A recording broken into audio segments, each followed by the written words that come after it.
Salut les no-codeurs, aujourd'hui on se retrouve pour une nouvelle vidéo et on va parler d'un sujet un petit peu différent.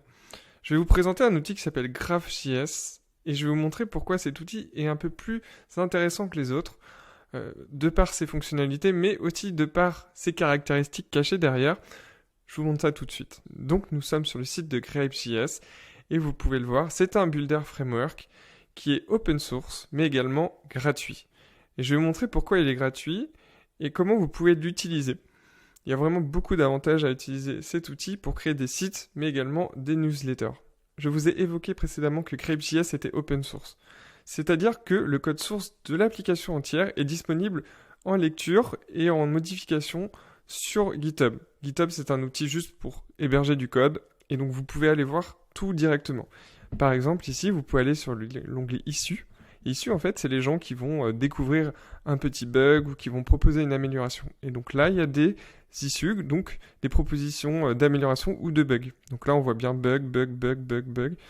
Donc ça veut dire qu'il y a quand même quelques bugs, mais qu'il y a quand même des gens qui viennent maintenir le code et qui viennent répondre et qui viennent améliorer le code source de l'application. On a les pull requests. Les pull requests, qu'est-ce que c'est en fait ? C'est les nouvelles versions du code qui ont été précédemment développées et qui sont prêtes à être améliorées ou à merger dans le nouveau projet.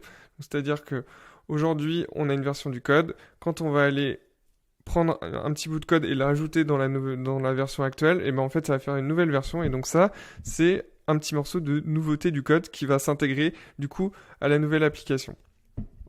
Donc on revient sur le code ici, quand je clique sur le code. Et on voit également, quand on scrolle un petit peu, que c'est utilisé par 1,5K personnes. Donc c'est assez populaire quand même pour un outil open source qui n'est pas trop connu. On a également le nombre de contributeurs. Le contributeur, c'est une personne qui va maintenir l'application, donc soit par du code, soit par de la modification de données sur la documentation, soit par la rédaction de nouveautés, ou enfin tous les gens qui collaborent sur le projet seront considérés comme un contributeur sur GitHub. On remarque également du coup le langage. Ici, le langage qui est utilisé pour développer, c'est du JavaScript, du TypeScript, du SCSS qui est une sorte de CSS et du HTML. Donc là, on a vraiment la page du projet qui est présentée par les auteurs, avec la philosophie, avec quelques informations, tout ça. Globalement, tout ça, on va le retrouver sur le site internet de l'application, mais voilà, parfois, il n'y a pas forcément toute la documentation, et si vous avez envie de l'utiliser plus en profondeur, bah parfois, il faut aller chercher sur GitHub. De toute manière, je vous mettrai le lien en description pour le GitHub, mais également pour la page du site internet de l'application. Maintenant que je vous ai présenté un peu tout ça, on va passer un peu aux choses sérieuses et je vais vous présenter un peu l'éditeur, l'outil qui va vous permettre de créer votre site internet ou votre newsletter rapidement, sans avoir trop de soucis et de manière gratuite. C'est surtout ça qui est important, c'est qu'on utilise toujours des outils propriétaires qui vous limitent, qui vous empêchent d'exporter votre code, voilà, c'est leur business model, c'est que vous utilisiez cette plateforme. Là, sur GraphJS, c'est vous qui détenez le code source, vous allez pouvoir exporter votre site et l'utiliser voilà, de manière gratuite. Après, vous pouvez aller l'héberger ailleurs et je vous montrerai ensuite comment vous pouvez l'héberger facilement de manière gratuite, en tout cas temporaire. Sur le GitHub, on retrouve un petit lien de démo ici, grapejs.demo, que je vais ouvrir et qui va nous permettre de rentrer directement dans l'éditeur. Et là, vous voyez une première démo avec un éditeur qui ressemble énormément à Webflow. Je ne sais pas si vous avez déjà utilisé Webflow, mais je vous invite à aller vérifier par vous-même. C'est assez similaire. En tout cas, on retrouve les mêmes fonctionnalités. Et petit tour d'horizon de l'interface. Donc là, on peut déjà regarder en haut à gauche et on remarque qu'on a différentes versions. Donc on a la version desktop, on a la version tablette et on a la version mobile. Quand je clique, ça m'adapte l'écran en fonction de la device que j'ai sélectionné. Ici, je vais sélectionner mobile et je peux visionner le site en version mobile. Pour revenir à l'interface, sur notre droite, nous avons pas mal d'éléments. Donc on a, pour voir les composants, on a un petit bouton. Quand on le clique, qu'on le désactive, on voit le site sans les composants. Ici, c'est pour preview le site de manière intégrale sans avoir l'éditeur. Ici, c'est pour travailler en plein écran. Ici, c'est pour télécharger le code. Ici, vous pouvez importer des éléments ou supprimer votre projet. Ici, on rentre dans l'élément le plus important qui est l'OpenStyle Manager qui vous permettra de modifier votre site, le padding, le margin, la couleur, la forme, enfin tous les éléments que l'on peut retrouver dans la création d'un site internet classique. Ici, on retrouve les layers. C'est tous les éléments qui vont concerner notre site, donc par exemple le header, le footer, les différentes sections, et quand on rentre dedans, retrouve un peu des éléments de HTML que l'on peut trouver quand on fait du développement informatique avec des divs, des navigations, du texte, enfin tous les éléments qui composent un site internet, une page internet. Et ici, on retourne sur le bouton pour ajouter des composants. Il faut savoir que Grape.js permet déjà d'ajouter pas mal de composants qui existent déjà en fait, qui sont déjà codés. Donc vous pouvez récupérer des composants. Donc là, on a du texte, des liens, des images, intégrer une vidéo, une map. On peut faire des citations, on peut ajouter également un formulaire. Mais on peut aussi ajouter du code si on a envie d'aller un petit peu plus loin. Si au début vous connaissiez pas forcément le code et que au bout d'un moment vous étiez familier un petit peu plus avec le code ou qu'il y a certaines choses que vous voulez intégrer comme des librairies, vous pouvez utiliser un morceau de code que vous allez intégrer et injecter directement dans votre site internet. Donc ça aussi c'est vraiment intéressant, c'est que on n'est pas forcément bloqué par du no-code. On peut aussi aller un petit peu plus loin et ajouter un petit morceau de code. Donc si vous avez la possibilité de le faire, vous pourrez le faire facilement. Maintenant qu'on a vu un petit peu l'interface, je vais vous présenter comment ça fonctionne. Alors si vous avez déjà utilisé Webflow, vous serez très familier avec les outils et le mode de fonctionnement, parce que c'est très similaire. Par contre, si vous ne connaissez pas, je vais vous montrer un petit peu comment ça fonctionne. C'est très simple, c'est un interface, on peut cliquer, on peut sélectionner, changer des éléments, et je vais vous montrer un peu les différentes structures. Donc par exemple là, si on choisit le texte, ici, quand je double-clique dessus, j'ai mon élément ici, donc mon OpenStyle Manager qui s'ouvre, où je peux du coup changer les éléments. Donc il y a plusieurs catégories, vous allez voir. Donc il y a les settings ici. Et settings, c'est un ID et un titre, c'est pour donner en fait une référence à votre élément HTML. Ensuite, on a la partie générale. Donc là, c'est la partie où je vais positionner mon élément. Je peux lui mettre un display block, je peux lui mettre d'autres éléments. Ici, si vous connaissez pas le CSS, c'est pas très grave, vous pouvez déjà tester facilement. Si vous changez, vous allez voir un petit peu comment ça change. Par exemple, si je fais un flex ici, j'ai pas de modification parce que c'est juste un élément et je vous invite à aller voir un petit peu en CSS comment ça fonctionne le flex si vous avez besoin. Mais c'est très simple. Par contre, je peux changer la position. Donc là, on est en position statique, mais si je lui donne une position, par exemple, absolue, mon élément va être décorrélé de son conteneur, et du coup, il va se positionner différemment. Si je l'enlève, voilà. Donc, si je l'enlève, il n'est plus en fait régi par mon conteneur, et du coup, il se place en position absolue sur la page. Je vais le remettre en position statique, et voilà, on a directement un rafraîchissement de la page, et on voit très bien les modifications qui sont faites. Passons directement ensuite aux dimensions. Donc là, c'est si vous avez besoin en fait de rajouter un petit peu de padding, de margin, espacer les éléments les uns des autres. Par exemple, ici, mon titre, si j'ai envie de lui mettre un petit peu plus de padding pour qu'il soit plus séparé ou de la margin qui soit séparée de mon texte ici, je peux directement influer ici et lui donner un peu plus de padding bottom. Par exemple, si je lui mets un padding de 100 ou de 1000, c'est un peu trop, mais 100, il va s'éloigner de mon élément en dessous parce que je lui ai mis une espèce de marge en fait. Donc là, je vais revenir avec une do pour annuler. Hop, je reviens en arrière. On a la partie typographie. La typographie, c'est assez simple. On va juste changer les couleurs, la font family. Donc, il n'y a pas beaucoup de font family disponibles. Mais après, si vous voulez vraiment modifier la fonte, vous pouvez également, du coup, le faire en code. Après, bon, c'est pas l'idéal. Mais au moins, si vous voulez juste commencer déjà à faire un petit site, vous avez déjà des fontes qui sont assez sympas. Donc, Helvetica, c'est une fonte assez sobre, assez cool. Donc, vous pouvez l'utiliser, ça passe partout. Ici, on a font size, on a le font weight, on a la couleur, on a l'alignement si on veut aligner à droite, à gauche. Voilà, c'est très simple, très, très rapide. Si vous voulez faire du underline ou si vous voulez barrer. Donc, il y a quand même quelques éléments. Vous pouvez faire du shadow aussi.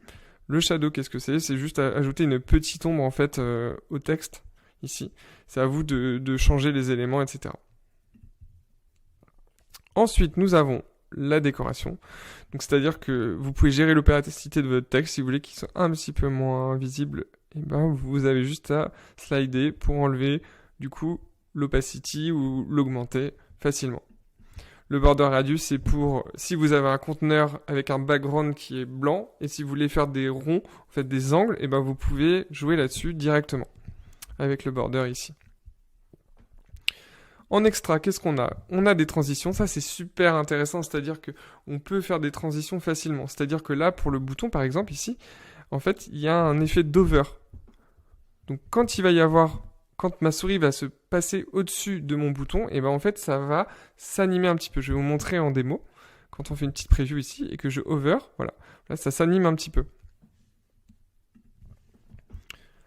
Ensuite, après la typographie et les décorations et les extras, on a le flex. Alors le flex, c'est ce que je vous disais tout à l'heure, c'est l'élément pour positionner un petit peu plusieurs éléments entre eux. Donc si vous voulez les orienter de haut en bas ou les aligner ou les centrer horizontalement, pardon, et ben vous pourrez le faire avec le flex.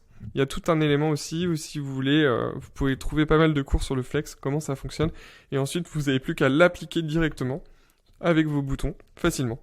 Ici, on n'en a pas besoin puisque le flex, c'est pas plusieurs éléments qu'on associe ici, c'est juste un et lui, il est positionné de manière statique par rapport au conteneur. Maintenant qu'on a fait notre site internet, bon là on a un petit peu triché, on a pris une démo, mais je vais vous montrer un petit peu comment on peut l'exporter, comment on peut le mettre en ligne facilement et comment on peut le prévisualiser. Donc vous avez plusieurs options. Déjà, si vous voulez le prévisualiser, il y a l'option avec le petit œil. Comme ça, vous pouvez voir ce que ça donne en grand, en position normale, c'est-à-dire sans éditeur, et vous pouvez voir ce que l'utilisateur verra. Ensuite, vous pouvez redimensionner avec votre navigateur pour voir comment ça fonctionne au niveau mobile. Sinon, vous utilisez les différents boutons qu'on a vus précédemment. La deuxième chose, en fait, c'est de cliquer sur le petit bouton View Code ici, et vous allez avoir du coup le code source directement de votre site internet. Donc là, on a le HTML, tout le HTML ici, hop. Donc voilà, c'est assez classique. Et ici, on a tout le CSS, donc ce qui rend le site joli avec les couleurs, la typographie, etc. Donc ici, on a pareil tous les éléments. Donc soit on choisit de les sélectionner chacun en cliquant sur commande A ou CTRL A en fonction de ce qu'on a besoin, si on a besoin juste de ça ou de ça. Sinon, on peut utiliser le bouton Export ici qui va nous exporter tout le site internet facilement. Donc on a juste à cliquer sur Export et il va pouvoir le télécharger. Et voilà, j'ai téléchargé mon site. Maintenant, je vais vous montrer un petit peu du coup comment ça fonctionne pour l'installer et le mettre sur un serveur.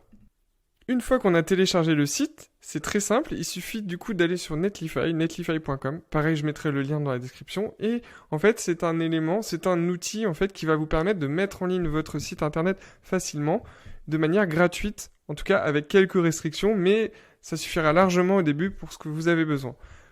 Donc vous pouvez aller dans la section pricing ici pour vérifier, et vous avez du coup un petit élément, le starter qui est free, où on peut déployer un site statique facilement avec quelques versionning, pardon. Si vous avez des modifications à faire, bah, vous pouvez redéployer votre site, etc. C'est très simple, très rapide. Je vais vous montrer, il suffit juste de drag and drop également le dossier que vous avez téléchargé et le site va se mettre en ligne facilement. Je suis maintenant sur l'interface de Netlify et je vais pouvoir déployer mon site facilement. Il me suffit tout simplement de drag and drop en fait le dossier qui a été téléchargé ici et de le mettre sur Deploy Manually, je drag and drop ici, et vous allez voir, ça upload rapidement. J'attends juste que ça upload facilement le site internet, et ensuite j'aurai un lien, très simplement, voilà, hop, voilà, ça a été fait. J'ai un petit lien où je peux cliquer dessus, et je peux visualiser facilement mon site. Et voilà, là j'ai mon site qui a été mis en ligne, déployé avec un nom de domaine Netlify, mais qui répond à tout ce que j'ai demandé ici. Donc on a vraiment tout notre site internet. Je n'ai plus qu'à modifier en fait, si j'ai envie, le nom de domaine et c'est terminé. Pour résumer, Grapes.js en fait c'est un super outil. Ça vous permet de créer votre propre site internet, single page ou multi-page, mais également vos newsletters, de manière open source et de le publier facilement sur un outil comme Netlify.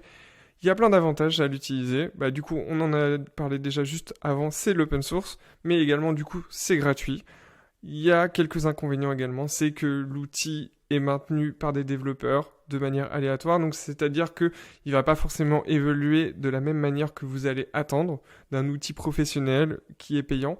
Là, on aura une exigence un peu moins importante de l'outil. Il peut y avoir des bugs. N'hésitez pas aussi à contribuer, parce que plus vous contribuez aussi à signaler certains bugs ou à proposer des améliorations, plus l'outil va s'améliorer et plus il va devenir très attractif.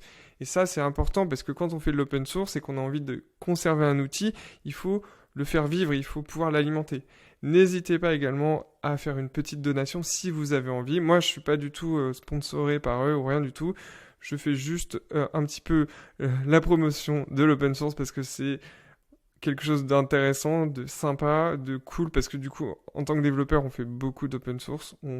Beaucoup d'outils qu'on utilise sont des outils open source. Donc quand on peut aussi proposer des outils no-code open source, c'est un réel plus et ça peut vraiment améliorer les choses de manière solide pour le futur. Donc moi, je vous invite à utiliser des outils open source si vous avez envie. En tout cas, d'aller rechercher. Il y a certainement d'autres outils qui sont des outils open source. N'hésitez pas à faire vos propres recherches là-dessus. Donc on arrive à la fin de cette vidéo. N'hésitez pas à mettre un petit like, à commenter ou à vous abonner si ça vous a plu. Je publierai d'autres vidéos encore sur le no-code, j'aime bien, j'ai envie de partager avec vous ma passion du no-code. Il y a vraiment plein d'outils formidables, j'ai une liste de plein d'outils que j'ai envie de vous montrer, donc n'hésitez pas à vous abonner et je vous dis à très vite pour une nouvelle vidéo. Bye bye.